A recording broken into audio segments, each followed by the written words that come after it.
حدیث نمبر 1668 حضرت جابر رضی اللہ تعالیٰ عنہ سے مروی ہے،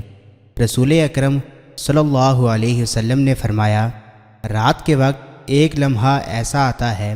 جس میں کوئی مسلمان بندہ اللہ تعالیٰ سے بھلائی کا سوال کرے تو وہ اسے عطا کرتا ہے۔ حدیث نمبر 1669 حضرت ابو ہریرہ رضی اللہ تعالیٰ عنہ سے مروی ہے، فرماتے ہیں ہمارا رب ہر رات آسمان دنیا کی طرف توجہ فرماتا ہے، حتیٰ کہ جب رات کا آخری تہائی باقی ہوتا ہے تو فرماتا ہے، کون مجھ سے دعا مانگتا ہے میں اس کی دعا کو قبول کروں، کون مجھ سے سوال کرتا ہے میں اسے عطا کروں، کون مجھ سے بخشش طلب کرتا ہے میں اسے بخش دوں۔ حدیث نمبر 1670 حضرت ابو ہریرہ رضی اللہ تعالیٰ عنہ سے مروی ہے، وہ رسول اکرم صلی اللہ علیہ وسلم سے روایت کرتے ہیں، آپ نے فرمایا، اللہ تعالیٰ ہر رات آسمان دنیا کی طرف توجہ فرماتا ہے، حتیٰ کہ جب رات کا پہلا تہائی گزر جاتا ہے تو وہ فرماتا ہے، میں بادشاہ ہوں، میں بادشاہ ہوں،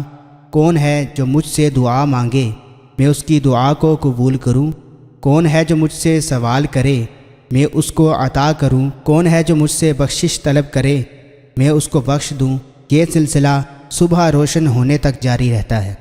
حدیث نمبر 1671 حضرت ابو ہریرہ رضی اللہ تعالیٰ عنہ سے مروی ہے، فرماتے ہیں رسول اکرم صلی اللہ علیہ وسلم نے فرمایا، جب رات کا نصف یا 2/3 گزر جاتا ہے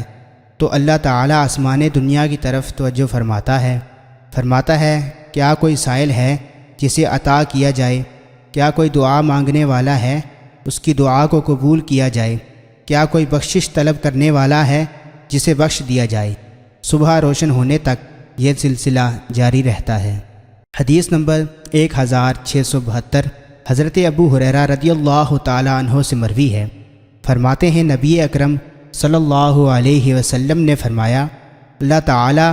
رات کے نصف یا تہائی حصہ گزرنے کے بعد